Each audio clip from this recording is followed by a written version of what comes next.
Lumingon si Sai sa kanyang nakatatandang kapatid at sinabing kung ang lahat ay okay sa kanya, maaari siyang umalis. Sinabi ni Xiao sa kanya na iwanan ang mga treats. Pagkatapos ng lahat, ginagawa ito ng kanyang nakatatandang kapatid para sa kanyang sariling kabutihan. Dapat siyang makinig sa kanya. Sinabi niya na ibinigay ito ng guro sa kanya. Hindi huminto si Xiao at agad na kinuha ang pakete ng mga treats mula sa kanya. Pagkatapos noon, nagtanong siya kung bakit siya umiiyak. Hayaan siyang panasan ang kanyang mga luha at magpigil. Kailangan niyang pumunta at alagaan ang guro at hindi niya kailangang sabihin sa kanya ang tungkol dito. Hindi siya naglakas loob na kontrahin ang kanyang kapatid at sumagot na naintindihan niya ang lahat. Tiningnan siya ni Xiao ng mapang-uyam at sinabing malalampasan niya siya ngayon. At ngayon ay dumating na ang sandali kung kailan siya sa wakas ay dadaan sa isang breakthrough at magiging handa upang mapabuti. Itinaas niya ang bag sa kanyang ulo at naramdaman na ang mga treats na ito ay talagang masarap. Ngunit bakit ang kanyang tiyan ay parang malapit ng sumabog? Nagsimula siyang sabihin na masama ang pakiramdam niya dahil ang kanyang katawan ay nagngangalit sa enerhiya at kung magpapatuloy ito ay sisirain nito ang kanyang katawan.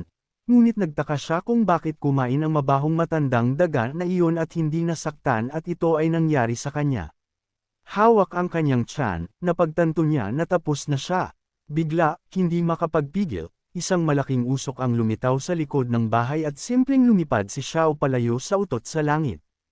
Nagulat lang si Lin. Ano ang nangyayari? At bakit lumipad si maliit na Hong sa langit? Ngunit nagtanong pa si Yuyan, bakit may ganoong kaaya-ayang amoy sa hangin? Tumingin sa daga, nagtanong si Lin sa kanya, okay lang ba siya? Ngunit hindi sinagot ni Shi ang guro. Yumuko lang siya ng kanyang ulo. Agad na napagtanto ni Lin na may mali. Naisip ni Lin iyon at sinabing ganito ang kasalukuyan. At pagkatapos ay nahulog si Xiao sa harap niya pagkatapos lumipad sa langit. Tinanong ni Xiao ang guro kung ano ang nangyari at hayaan siyang sabihin sa kanya kung ano ang nangyari.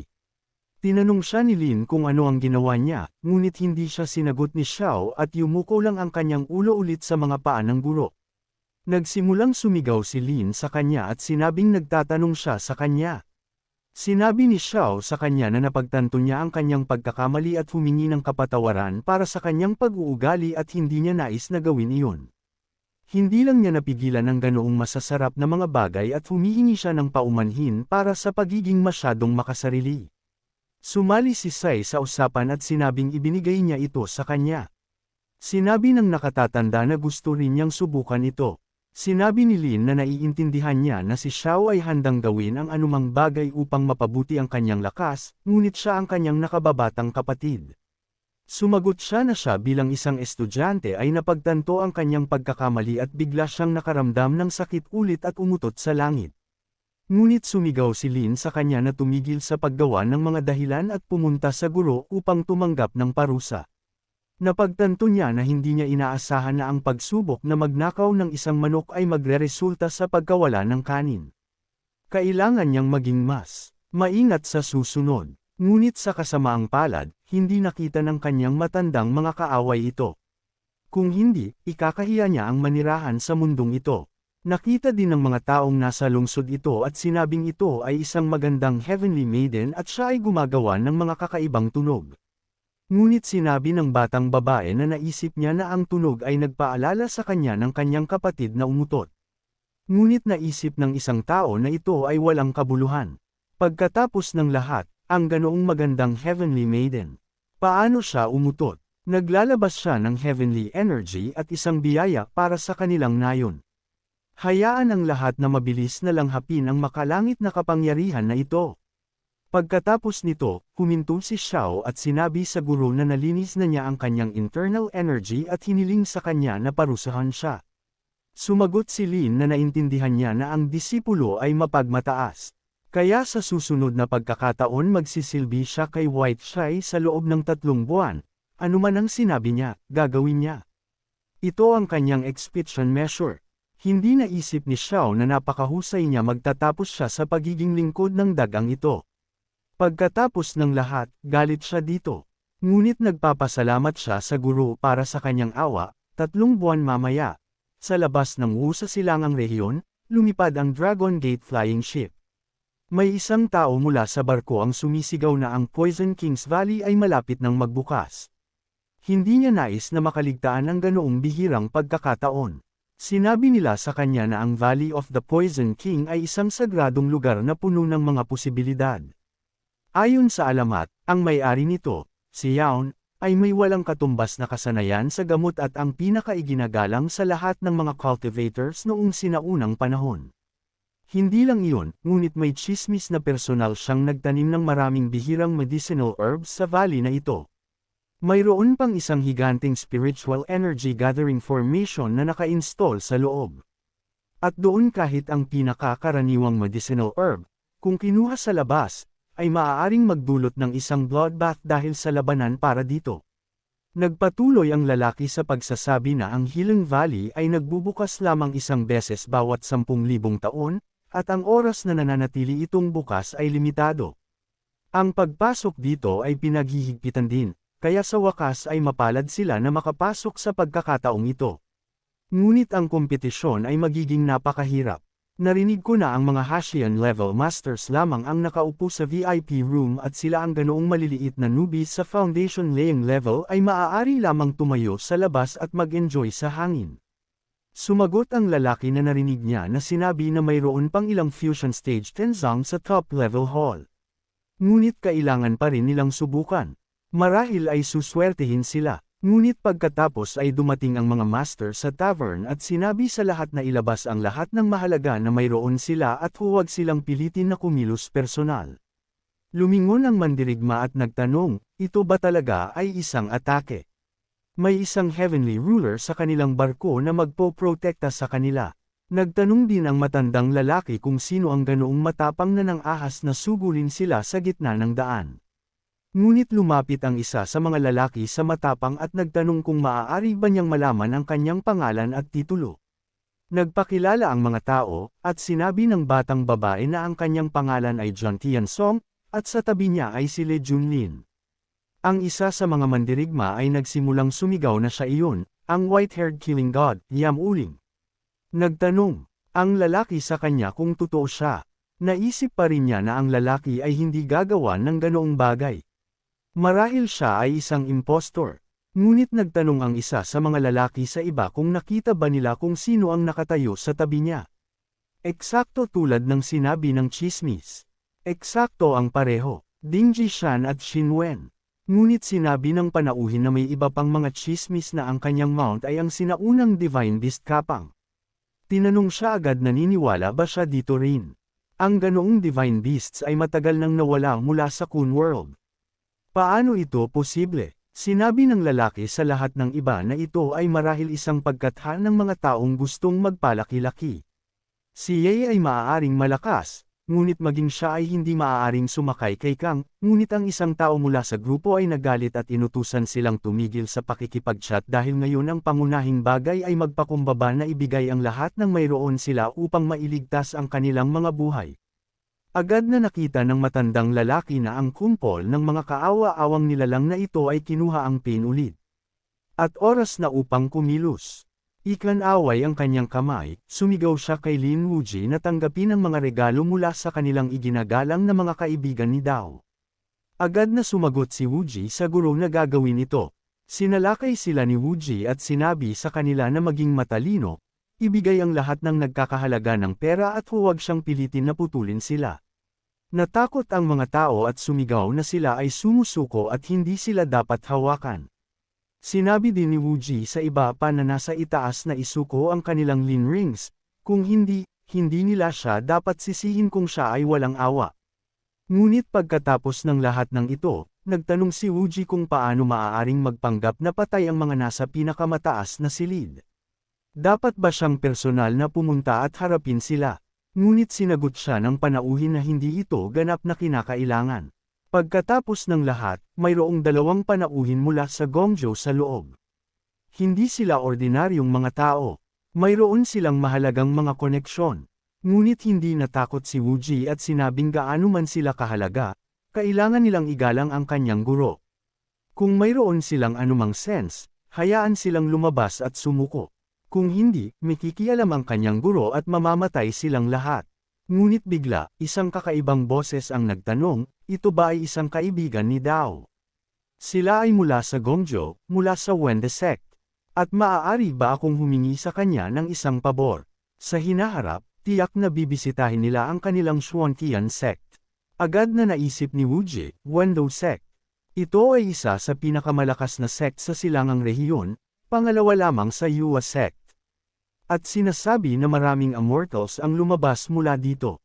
Ngunit maging ang Yua sect ay hindi maaaring labanan si Ling. Kaya ang anumang bagay ay posible. Sinabi ni Wuji sa kanila na ang lahat ng tungkol sa hinaharap ay iiwan para sa mamaya. Ngayon hayaan silang bumaba sa kanya. Agad pagkatapos ng mga salitang ito, lumitaw sa harap niya sina Fan Dejung at ang kanyang assistant at Miao Yi. Nagtanong si Wuji, ang mahirap na batang babae na ito ba ay gumugulo kay Lin? Gusto ba nilang makipaglaro sa kanya?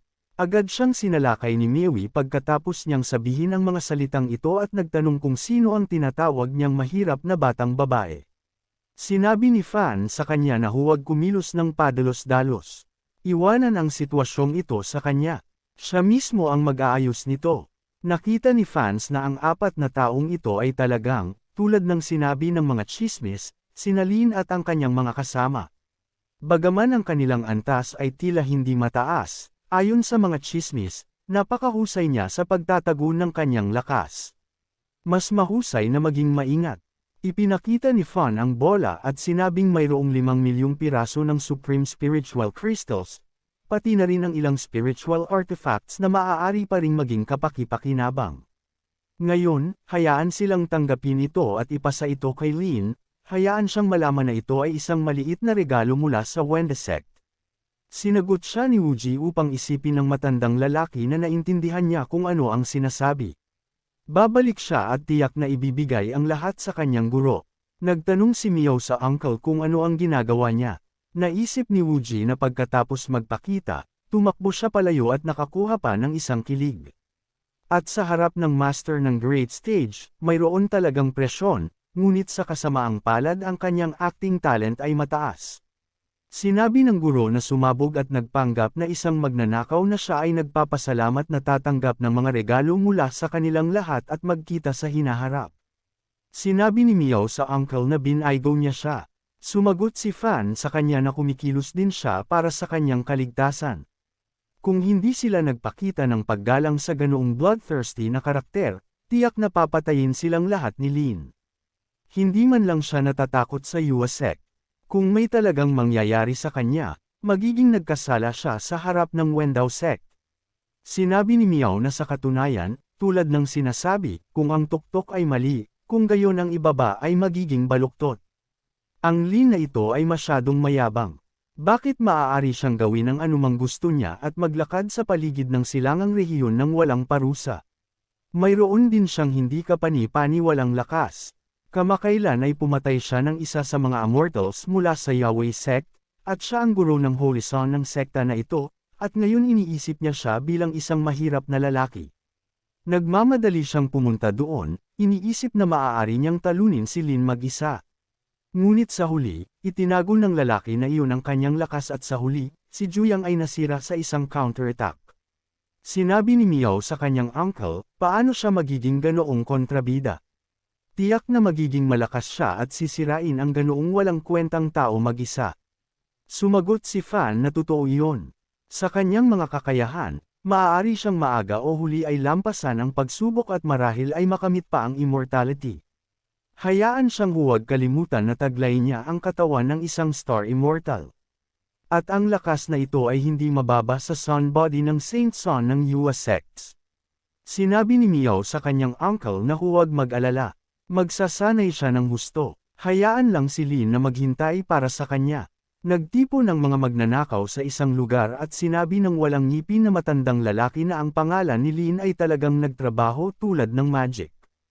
Sa mga nagdaang araw, nang magsimula silang magnakaw, ang lahat ng kanilang mga pagtatangka ay matagumpay ng walang kataliwasan.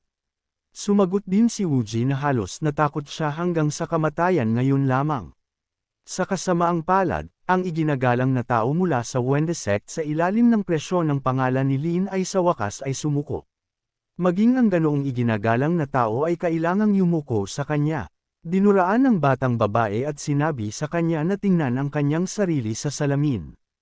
Iginagalang ba nila siya? Hindi, iginagalang nila si Lin Wujie, ang master ng Devil Sword. At sino siya? Isang walang laman na mukha lamang.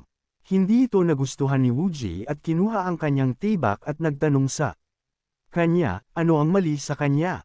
Hindi rin siya mas mahusay. Dinala siya sa mga balikat ng mga tao. Nakalimutan ba niya kung gaano katagal siya nagtrabaho sa Fengchong Luo? Hindi siya dapat magpanggap na ilang uri ng Red Fairy. Sinagot siya ng batang babae mismo sa mukha upang subukan lamang niyang hilahin ang kanyang tibak. Ngunit sinabi ng chief sa kanila na tumahimik. Sa tingin ba nila ay napakataas ng kanilang mga sarili? Hindi man lang nila alam kung ano ang kaya nila. Hayaan silang makinig sa kanya ng mabuti. Hindi sila napapalitan kahit kaunti. Maaari siyang makahanap ng kapalit para sa kanila sa anumang sandali. Kaya kung ikaw ay matalino, kailangan mong kumilos ng matalino. At ngayon ang pinakaabalang oras. Ang daloy ng mga tao ay nasa peak nito. Dapat nilang gamitin ang pagkakataong ito. Gawin ang huling bagay at umalis.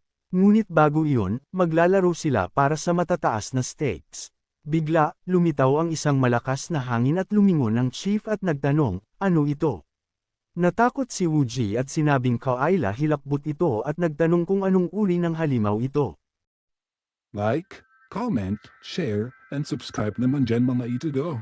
Maraming salamat po.